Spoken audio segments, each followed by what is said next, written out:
भाई नमस्कार। मेरे कृषि सहायक चैनल पर आपका स्वागत है।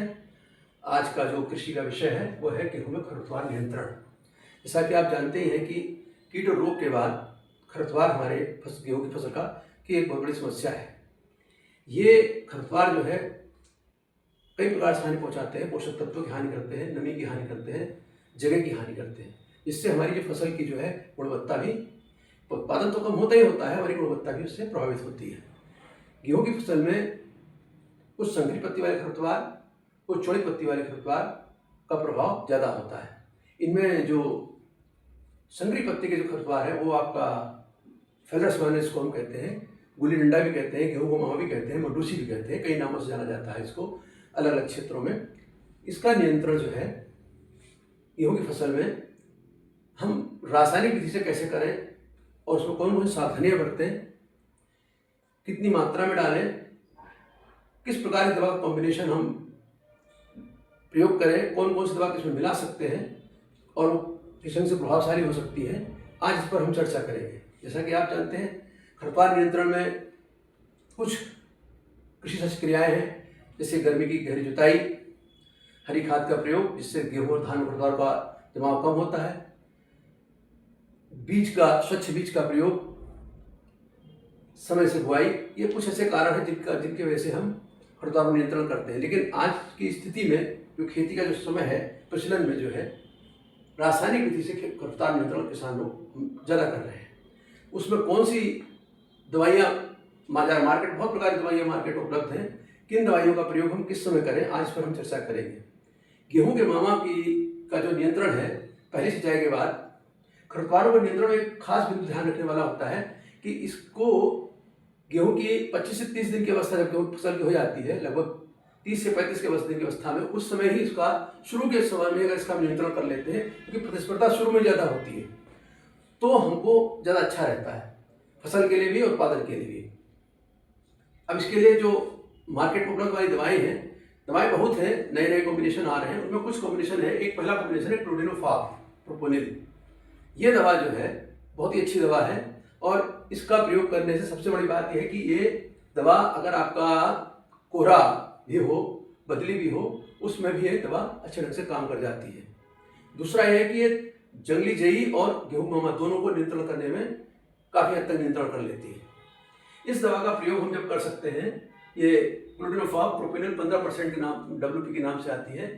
इसकी जो मात्रा लगती है 160 ग्राम प्रति एकड़, और इसमें जो है जो आपका जो है लगभग 8 पौच होते हैं, 20 इसमें जो पौच होते हैं, इनको पौचों को जो है आप निकाल करके पानी में घोल करके स्प्रे कर सकते हैं।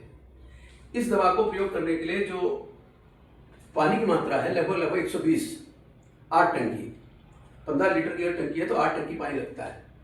दूसरा क्या है कि अगर आपके खेत में फेलस माइनर के साथ साथ अगर आपको ऐसा लगता है कि इसमें चौड़ी पत्ती वाले खरपतवार भी हैं, बथुआ है, कृष्णनील है, तो उसको नियंत्रित करने के लिए आप इसमें मेटसल्फोरान नाम की जो दवा आती है उसको भी आप इसमें मिला सकते हैं, जिसकी मात्रा लगभग 8 ग्राम प्रति एकड़ के हिसाब से होती है। अगर इन दोनों दवाओं को मिलाकर आप डाल देंगे तो आपके संकरी पत्ती वाले खरपतवार, गेहूं मावा और चौड़ी पत्ती वाले खरपतवार भी नियंत्रित हो सकते हैं। अब देखना यह होता है कि अगर हमारे खेत में गेहूं और मावा की संख्या खरपतवार ज़्यादा है, फेलस माइनर की संख्या ज़्यादा है या वो ज़्यादा मात्रा में और चौड़ी पत्ती वाले खरपतवार कम है, तो फिर उसको मिलाने की जरूरत नहीं रहती। दूसरे नंबर पर जो हमारी दवा आती है वो है फिनॉक्साडेन। फिनॉक्साडेन नाम की दवा जो आती है, ये फिनॉक्साडेन 5% डीसी की आती है। इसको भी 30-35 दिन के अंतराल पर अगर हम गेहूँ 30-35 दिन का होता है, उस समय इसका प्रयोग हम करें तो ज़्यादा अच्छा रहेगा। इस दवा की विशेषता क्या है कि इस दवा को 400 ml के आसपास लगभग ये 1 एकड़ क्षेत्र के लिए पर्याप्त होती है। कभी कभी ऐसा होता है कि दवा की मात्रा थोड़ी हमारी बढ़ानी पड़ जाती है। उसका कारण ये होता है कि अगर खरपतवारों की सघनता ज़्यादा है तो हम थोड़ी मात्रा बढ़ा सकते हैं, और अगर सघनता कम है तो थोड़ी मात्रा कम भी होगी तो भी कोई फर्क विशेष नहीं पड़ता। इस दवा का एक सबसे बड़ी बात है कि इस दवा के साथ में कुछ दवाओं का कॉम्बिनेशन बहुत अच्छा है। जैसे अगर आप देख रहे हैं गेहूं मावा के साथ साथ बथुआ भी उग रहा है, तो उसमें बथुए की भी अधिकता है और गेहूं मावा भी है, तो ऐसी परिस्थिति में इसमें आप 2,4-D नाम की दवा जो आती है वो भी आप इसमें आराम से मिला सकते हैं, जिसकी मात्रा 250 ml के आसपास आपको रखनी होगी एकड़ के लिए, और उस दवा के साथ अगर इसको मिला देंगे तो आपका बथुआ भी नियंत्रण में आ जाएगा। दूसरी जो दवा है वो है आपकी मेटसल्फोसल्फ्यूरान। अब थोड़ा सा फर्क पड़ जाता है कि अगर आपका गेहूं का नियंत्रण 30-35 दिन से और ऊपर निकल रहा है, 40-45 दिन के बाद आप करने जा रहे हैं किन्हीं कारणों से, तो उसमें फिर 2,4-D में मिलाकर आप मेटसल्फोसल्फ्यूरान नाम की दवा 8 ग्राम प्रति एकड़ के हिसाब से अगर मिला देंगे तो भी आपका नियंत्रण बहुत अच्छा होगा।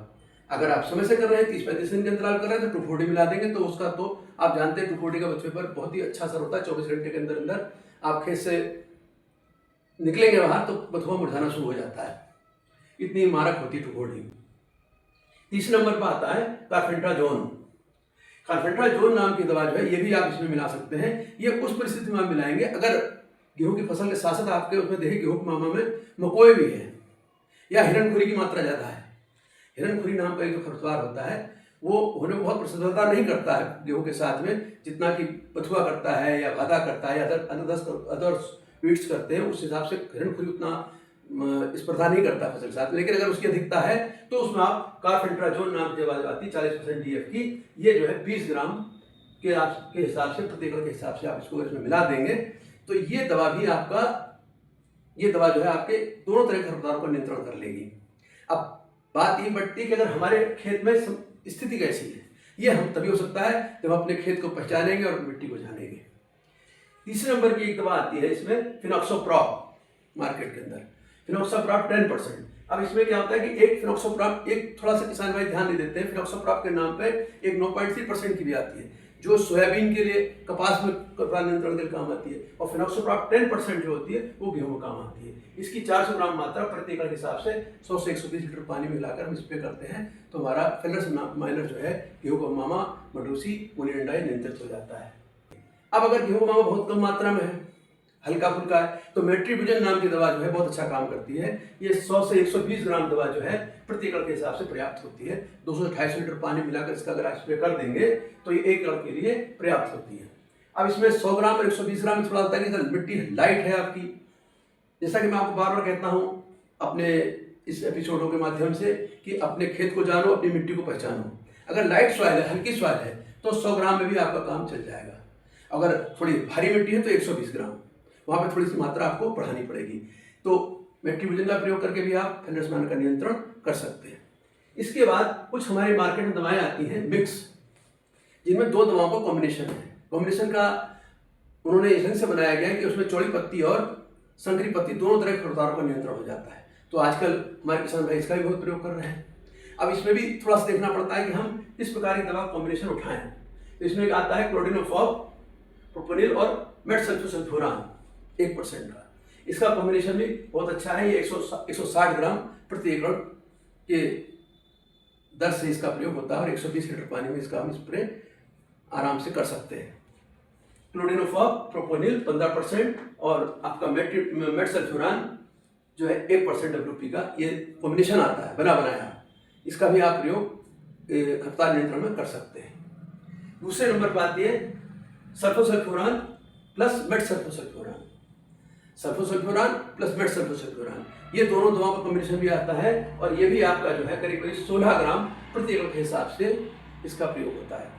बड़ी बनाई पुड़िया आती है, इसमें एक पुड़िया निकलती है और एक बोतल में सबसे 5 लीटर का निकलता है। वो दोनों को ही घोल करके हम एक साथ मिला कर स्प्रे करते हैं और हमारा फेलर्स माइनर का नियंत्रण बहुत अच्छा हो जाता है। इसके बाद एक दवा और आती है फिनोक्सोप्रॉप, इथाइल और मेट्रीब्यूजन। इसका भी एक कॉम्बिनेशन आ रहा है जो आप आराम से प्रयोग कर सकते हैं। इसकी मात्रा भी जो है आपकी 500 से 600 ग्राम प्रति एकड़ के हिसाब से 150 लीटर पानी में डाल करके स्प्रे कर सकते हैं। तो ये दवाएं जो है आपकी ये हो गई गेहूं के मामा को और जंगली जई को नियंत्रण करने के लिए।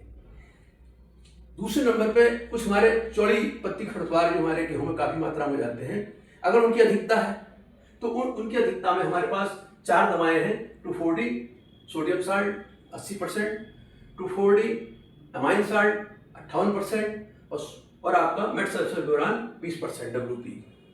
ये 3 दवाएं जो हैं, ये तीनों दवाएं चौड़ी पत्ती खरपतवार नियंत्रण के लिए प्रयोग में लाई जाती हैं। इसमें जो 2,4-D सोडियम साल्ट है वो 250 से 400 ग्राम प्रति एकड़ के हिसाब से अगर आप स्प्रे करते हैं तो आपका ये नियंत्रण 200 से 300 लीटर पानी में आराम से हो जाता है। फिर आता है 240 अमाइन साल्ट, इसको भी 300 से 350 500 ml जो है दवा एक एकड़ के लिए पर्याप्त होती है।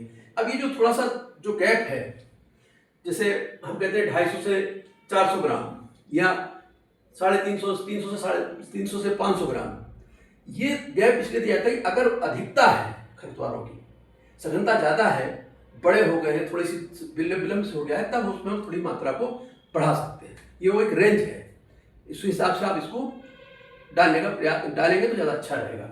एक दवा इसमें आती है, फिर आपके वो आती है मेटसल्फोक्साइक्लोरान। अब मेटसल्फोक्साइक्लोरान ये भी चौड़ी पत्ती को नियंत्रण करने के लिए बनी आई है दवा। इस दवा में 240 की दवा में थोड़ा सा एक हम ध्यान रखते हैं कि अगर गेहूं की अगर फसल हमारी 40 से 45 दिन से ज़्यादा की हो गई है और उसके बाद अगर हम बथुए का नियंत्रण करने जा रहे हैं, चौड़ी पत्ती का विशेषतः बथुए का, तो उस कंडीशन में हम 240 का स्प्रे नहीं करते हैं, स्प्रे का प्रयोग नहीं करते हैं। वहां पर हम जो है मेटसल्फोक्साइक्लोरान नाम की दवा जो आती है 20% की 8 ग्राम प्रति एकड़ के हिसाब से, उसका प्रयोग करना हमारे लिए ज़्यादा लाभदायक होता है। कारण ये है कि 240 का जो स्प्रे अगर हम उस विलम्ब की अवस्था में करते हैं तो जो गेहूं की बाली लास्ट में निकलती है वो ऐंठी हुई गुंजड़ी हुई से निकलती है और उसमें दाने भी कम बनते हैं और वो बाली जो है बिल्कुल साफ सुथरी बाली नहीं निकलती है। उसका कारण 240 का प्रभाव होता है, ऐसा अब तक के रिसर्च में आया है। फिर एक दवा आती है कार्फेंट्राजोन। ये जो है मकोई के लिए स्पेशलिस्ट होती है। बाल चला आपके खेत में गेहूं मामा नहीं है, मकोई के दिखता है तो आप कार्फेंट्राजोन भी प्रयोग कर सकते हैं।